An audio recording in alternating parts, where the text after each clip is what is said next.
नमस्कार, मैं हूं आपके साथ मयंक। देखिए, और पिछले 24 घंटों में जो अपडेट हुए हैं वो मैं आप तक पहुंचाऊंगा, लेकिन इसी बीच एक बड़ी अहम खबर, एक ऐसी खबर जो शायद आप सब इसके बारे में जानना चाहें।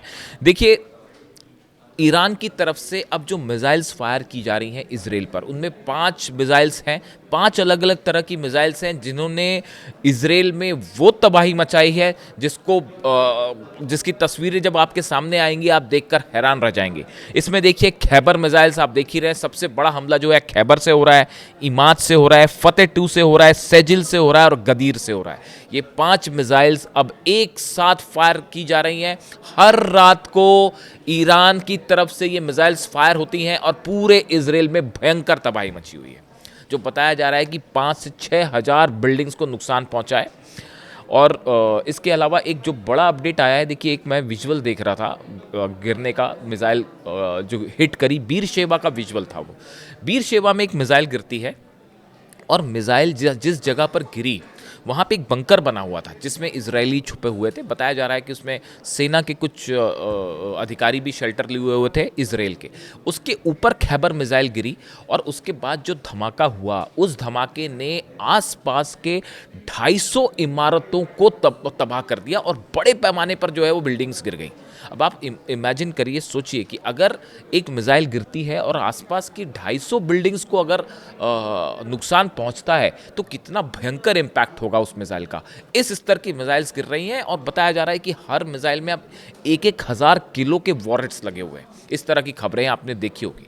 लेकिन जो मेरा थंब है आज का जो असली मुद्दा है, अब आप उस पर आइए। देखिए, खबरें ये आ रही हैं कि ईरान की तरफ से अब जो हमले हो रहे हैं इसराइल पे, उसमें आपको ऐसा लग सकता है कि भाई जंग चल रही है और अलग अलग ठिकानों पर जो है वो हमले हो रहे हैं। लेकिन हकीकत ये है, ईरान ने अपने उन टारगेट्स को तय किया है, उन पर्सनालिटीज़ को तय किया है इसराइल की, जिनकी बड़ी भूमिका थी अली खामेनेई साहब पर हमला करने को लेकर। देखिए, जिस तरह से खबरें आई कि मोसाद ने कई महीनों तक जो है वो रेकी करी थी अली खामेनेई साहब की, उनकी दिनचर्या को फॉलो किया था। वो कब आते हैं, कहाँ आते हैं, उसको लेकर फॉलो किया गया। ईरान के जो सीसीटीवी कैमरेज लगे हुए थे रोड्स पर, उनकी हैकिंग की गई, उनके ज़रिए नज़र रखी गई और कई सारे जो है जासूस ईरान में भेजे गए। इसमें कोई शक नहीं है, ये मोसाद की तरफ से किया गया।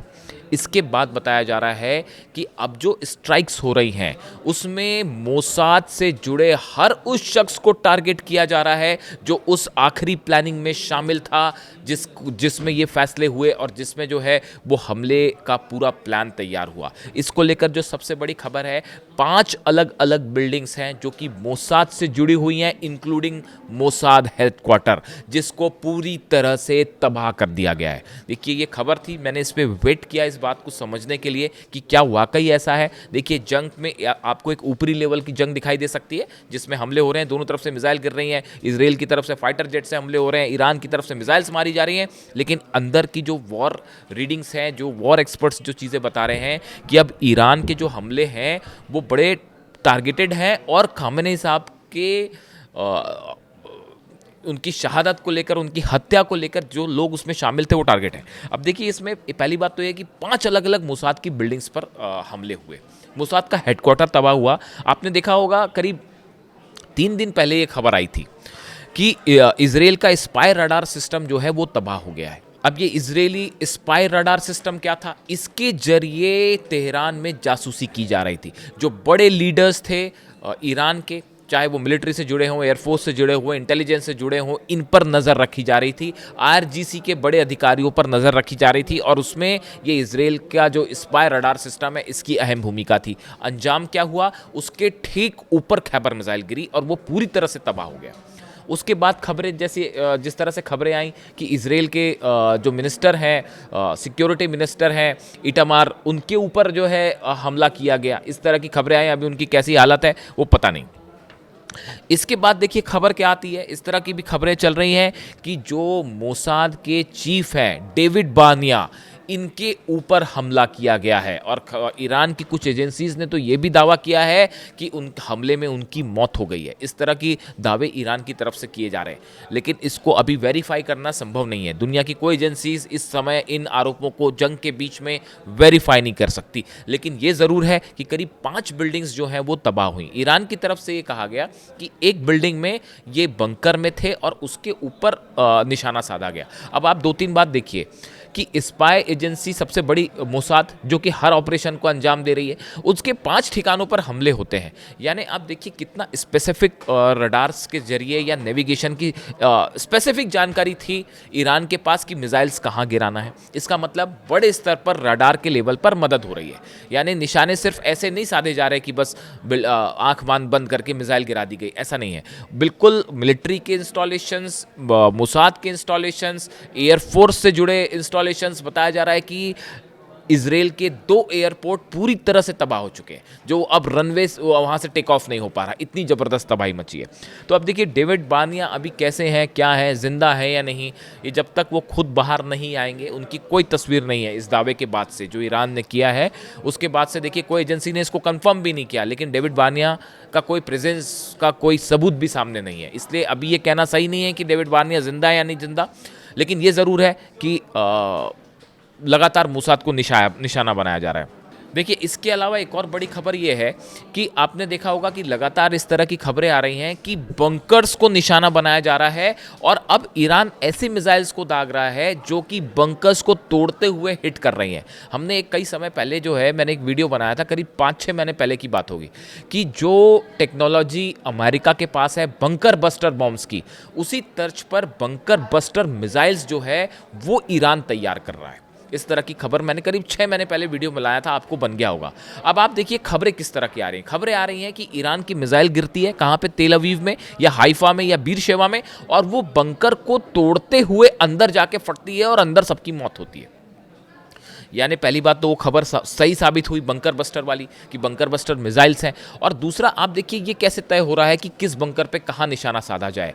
कई एक्सपर्ट्स का कहना है कि ईरान के पास ये सारी जानकारियां हैं कि इजराइल के सेना के बड़े अधिकारी कहाँ हो सकते हैं, मोसाद के बड़े अधिकारी कहाँ हो सकते हैं, बड़े पॉलिटिशियंस कहाँ हो सकते हैं, और उन सब को अब टारगेट किया जा रहा है। और ख़ास तौर पर ऐसे लोगों को जो कि उस मिशन में शामिल थे जिनके तहत जो है वो सुप्रीम लीडर को निशाना बनाया गया था। अब सवाल ये है, देखिए कई सारी दुनिया की एजेंसीज़ हैं जो इस समय इस पूरे वॉर में इन्फॉर्मेशन का आदान प्रदान कर रही हैं। कौन किसको क्या इन्फॉर्मेशन दे रहा है कोई नहीं जानता। रशिया की एजेंसीज केजीबी क्या काम कर रही हैं, चाइना की खुफिया एजेंसीज क्या काम कर रही हैं, अमेरिकन कई एजेंसीज है। देखिए ये वॉर सिर्फ मिसाइल और फाइटर जेट्स का वॉर नहीं है, ये एक बहुत बड़ा इन्फॉर्मेशन वॉर है, खुफिया जानकारियों का वॉर है जो मल्टीपल लेवल पर काम कर रहा है। और इसमें जो है इन्फॉर्मेशन जिसके पास ज़्यादा उसका अपर हैंड। आपने कभी सोचा, आप देखिए इस बात को, कि जो अरब देशों पर हमले हुए, बहरीन में जो नेवी का अड्डा था अमेरिका का वो उड़ा दिया गया, जॉर्डन में जो सबसे बड़ा रडार लगा था वो उड़ा दिया गया। इसके अलावा आप कुवैत में देखिए जो टेक ऑफ जहाँ से होते हैं फ्लाइट जेट्स, ठीक वहाँ पर हमले होते हैं। अल उदैद बेस में जो सबसे बड़ा डोम लगा था नेविगेशन जिससे पूरी जानकारियां चलती थी वो उड़ा दिए गए। 4 थार्ड सिस्टम्स जो हैं उनके ऊपर मिसाइल गिरी। आप नेचर ऑफ अटैक देख रहे हैं ईरान का क्या हो रहा है। इससे 2-3 बातें बड़ी साफ है कि ईरान के पास हर वो इन्फॉर्मेशन जा रही है जो कि इंपॉर्टेंट इंफ्रास्ट्रक्चर से जुड़ी हुई है, और साथ ही अब ये भी दावे हैं कि इजराइल का कौन सा बड़ा वीआईपी कहाँ है उसको टारगेट करके हमले हो रहे हैं। इसलिए तमाम इस तरह के दावे हो रहे हैं कि जो वीडियो सामने आ रहे हैं वो वीडियोस प्री रिकॉर्डेड हैं। ऐसे दावे नेतन्याहू को लेकर भी हो रहे हैं कि जो वीडियोस आए हैं वो पहले से रिकॉर्डेड हैं। देखिए बड़ी सारी चीज़ें हैं जिनके बारे में अभी क्लैरिटी नहीं है, जिनको साफ होने में थोड़ा सा टाइम लगेगा। लेकिन अगर आप इस बात को देखें कि जो कल की स्थिति थी कि एक रात में सिर्फ 5 घंटे के अंदर 50 मिसाइल्स गिर जाती हैं इजराइल के ऊपर। ये परसों रात की कहानी थी कि परसों रात को अचानक 5 घंटे के अंदर 50 मिसाइल्स गिरी। ये 50 मिसाइल्स रैंडम फायर नहीं की गई थी। जो एक्सपर्ट्स बताते हैं कि ये मिसाइल्स बड़ी सटीक तरीके से टारगेट चुन चुन कर फायर की गई, और इसराइल के फायर स्टेशंस उड़ाए गए, इसराइल के जो ऑयल डिपोज हैं उन पर हमला हो रहा है, जो स्ट्रैटेजिक बिल्डिंग्स हैं, लोकेशंस हैं, उस पर हमले हो रहे हैं। ये बड़े फाइन हमले हैं और ये बता रहे हैं कि पूरी जानकारी ईरान के पास भी है। और ये अब कहा जा रहा है कि इसमें जो सबसे पहला निशाना है वो हर वो शख्स है, हर वो बिल्डिंग है, इमारत है, वो हेडक्वार्टर्स है जिसका इस्तेमाल अली खामेनी साहब पर हमला करने के लिए किया गया। देखिए, अब से कुछ दिन पहले खबर आई थी कि सऊदी में एक बिल्डिंग पर हमला होता है। उस बिल्डिंग के ऊपरी ऊपरी हिस्सा उस बिल्डिंग का पूरी तरह से तबाह हो गया। जानते हैं वहाँ क्या चल रहा था? वहाँ पर CIA का एक दफ्तर चल रहा था। यानी इस पूरे इलाके में CIA उस बिल्डिंग से अंजाम दे रहा था, अपनी प्लानिंग को अंजाम दे रहा था, और सऊदी में उसके ऊपर स्ट्राइक होती है और उसका जो एक प्रकार से आप दफ्तर कह लीजिए CIA का, वो पूरी तरह से तबाह हो गया।